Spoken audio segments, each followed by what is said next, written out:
10장 팀 마이클즈의 여정 이야기. 나는 오늘 여기서 나 자신의 영적인 여정 동안 성찰한 내용을 여러분과 나누고 싶습니다. 컨퍼런스의 첫날 나는 자신을 어떤 영적인 스승이나 구루로 내세우고 싶지 않다는 이야기를 했습니다. 그 이유 중 하나를 설명해 보겠습니다.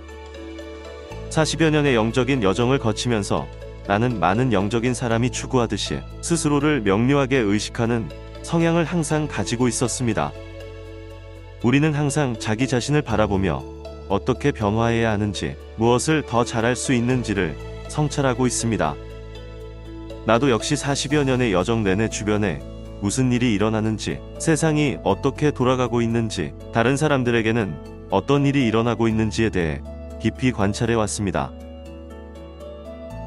내가 처음으로 접했던 영적인 책은 파라마한사 요가난다라는 요기의 자서전이었습니다. 그 책은 이행성에 존재해왔던 영적인 스승과 영적 구루들의 아주 오랜 전통에 대해 알려주었습니다. 물론 인도에도 그런 전통에 특정한 관행이 있었고 스스로를 구루로 내세우며 제자나 학생을 끌어오는 사람들이 존재합니다. 그리고 흔히 인도의 구루 체계에서 제자라는 말은 실제로는 노예라는 의미이며 제자들은 구루의 노예가 되었습니다. 이것은 구루가 명하는 것을 제자는 아무런 의문 제기도 없이 행해야 하고 그 체계에는 잘못된 것이 없다는 의미입니다. 이 체계의 바탕이 되는 생각은 구루에게 노예처럼 완전히 복종하면 자신의 에고를 극복하는데 도움이 된다는 것입니다. 왜냐하면 구루의 말을 실행하기 위해서는 자신의 에고를 극복해야 하기 때문입니다. 그리고 훌륭한 구루라면 매번 당신의 에고의 실태를 파악하고 그 에고가 절대 원하지 않는 것을 하도록 명할 수 있기 때문입니다. 이것은 타당한 체계일 수 있지만 구루가 좋지 않은 의도를 가지고 있거나 높은 수준의 의식 상태가 아니라면 오용되기가 쉽습니다. 학생이 구루의 조종대로 움직이는 노예가 되어버리는 것입니다.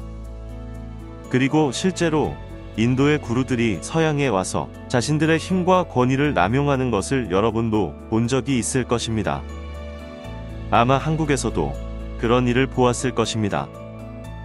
이처럼 오용될 수 없는 체계란 없는 것입니다.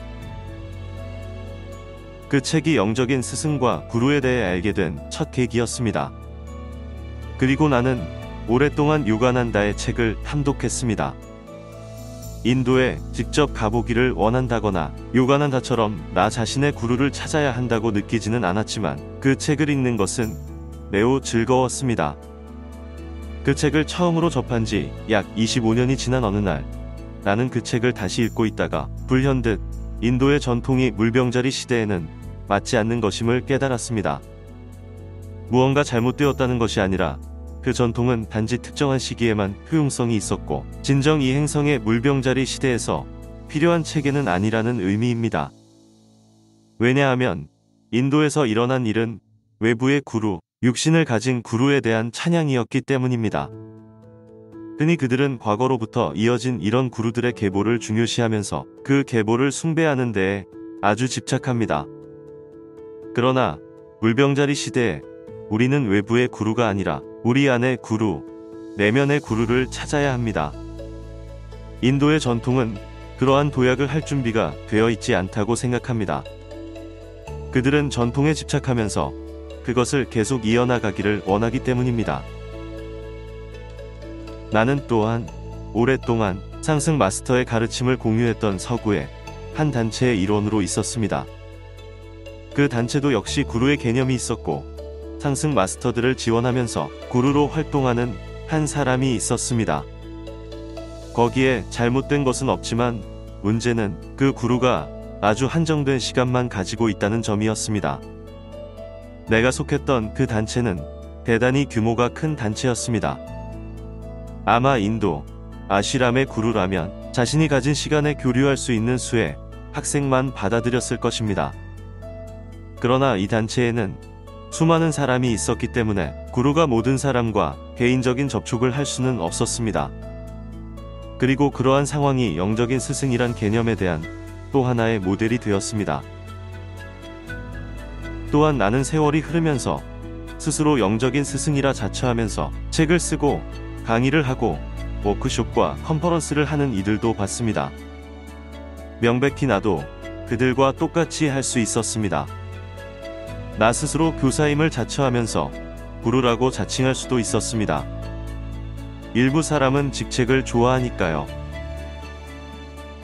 그러다 나는 두 가지를 깨닫게 되는 지점에 이르렀습니다.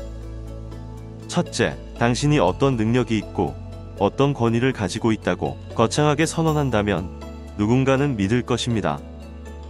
그리고 믿는 사람들은 당신에게 충성을 바치며 당신을 위해서라면 무엇이든 할 것입니다. 그러나 나는 누군가 나 자신을 그런 식으로 보는 것을 결코 원하지 않는다는 것을 깨달았습니다.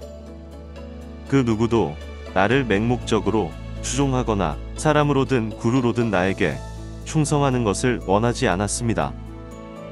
나는 사람들이 스스로의 내면의 여정에 충실하기를 원했습니다. 또한 나는 사람들이 원하는 말을 해준다면 추종자를 끌어들이기가 아주 쉽다는 것을 깨달았습니다. 영적인 관심이 있는 사람들이 듣고 싶어하는 말을 알아내는 것은 아주 쉽기 때문입니다. 그들이 가장 듣고 싶어하는 말은 그들이 특별한 사람들이라는 것입니다. 그러므로 당신이 자신에 대해서, 그리고 당신이 왜 특별한지, 왜 다른 모든 구루와 다른지에 대해 거창하게 선언한다면 당신을 알아보는 사람들은 자동으로 따라오게 됩니다. 아무도 알아보지 못했던 당신의 특별함을 그들은 알아보았으므로 그들은 특별해지기 때문입니다.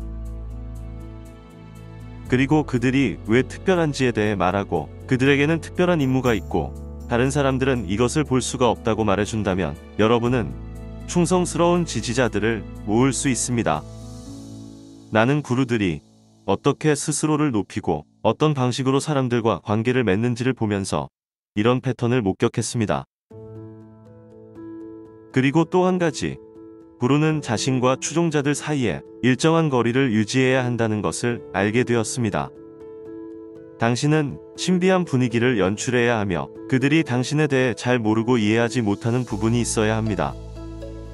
당신이 그러한 공간을 창조하면 추종자들은 그 공간에 구루가 가질 수 있는 모든 종류의 특별한 능력을 상상으로 채워넣기 시작합니다. 그들은 잘 모르는 상태에서 상상하는 것을 좋아하며 그런 식으로 구루를 이상화합니다. 여기에 대한 한 사례로 몇 년 전에 미국에서 먹고 기도하고 사랑하라라는 유명한 책이 있었습니다. 한국에도 그 책이 알려졌는지는 모르겠지만 그 책을 쓴 여성은 어떻게 자신이 인도의 한 아시람으로 가게 되었는지를 설명하고 있습니다. 그녀는 그것이 어떤 운동인지에 대해 언급하지는 않았지만 내가 인터넷에서 찾아보니 그것은 역시 인도에서 일어난 어떤 운동이었습니다. 그리고 거기에는 오랫동안 아무도 본 적이 없는 여성 구루가 있었습니다. 그 구루에게 매우 충성하는 단체가 있는데도 몇 년간 아무도 구루를 본 적이 없다는 사실이 나에게는 이상하게 보였습니다. 그들은 그녀가 살아있는지조차 알지 못했습니다. 그러나 그녀가 그곳에 없었기 때문에 그들은 그녀에 대해 온갖 상상을 다 할 수 있었습니다.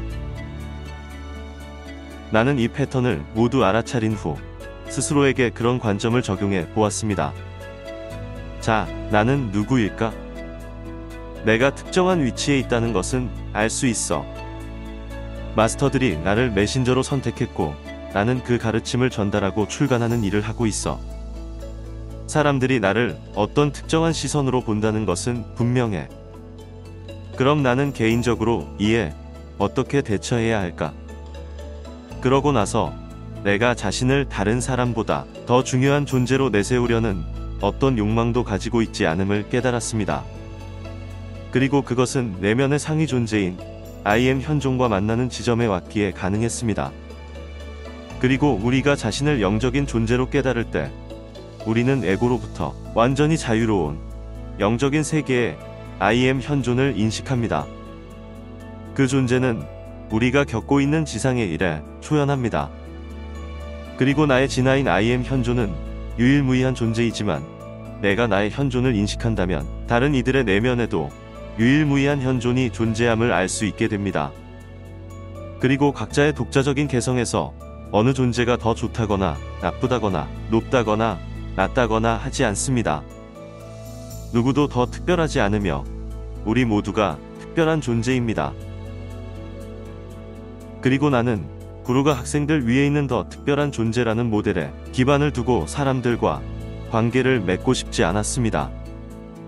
나는 사람들과 그런 식으로 연결되는 것을 원하지 않으며 모두와 동등하다는 느낌 안에서 관계를 맺고 싶습니다. 여기에 아무런 가치 판단이 있을 수가 없으며 그런 것은 무의미합니다. 나는 위에 있고 저기 아래에 있는 사람들을 향해 이야기하는 그런 관계를 원하지 않습니다. 나는 사람들이 우리 모두가 신의 자녀들이며 모두 동등한 가치가 있다는 것을 깨닫기를 바랍니다. 우리가 앞에 놓인 모든 무의미한 것들을 모두 치워버린다면 우리는 훨씬 더 직접적인 관계를 가질 수 있습니다. 그리고 아마도 내가 여러분보다 오랜 영적인 여정을 걸어왔기 때문에 내가 여러분에게 혜택을 줄 수 있는 특정한 경험이 있다는 점에 동의할 것입니다. 그렇다고 내가 여러분보다 더 낫다는 의미는 아닙니다. 여기서 중요한 것은 여러분이 내가 더 낫다고 생각한다면 내가 해온 일을 여러분도 할 수 있다고 생각하지 않을 것이고 나의 경험에서 배울 수도 없게 됩니다. 그러면 갑자기 우리 사이에 벽이 생길 텐데 나는 벽을 좋아하지 않습니다.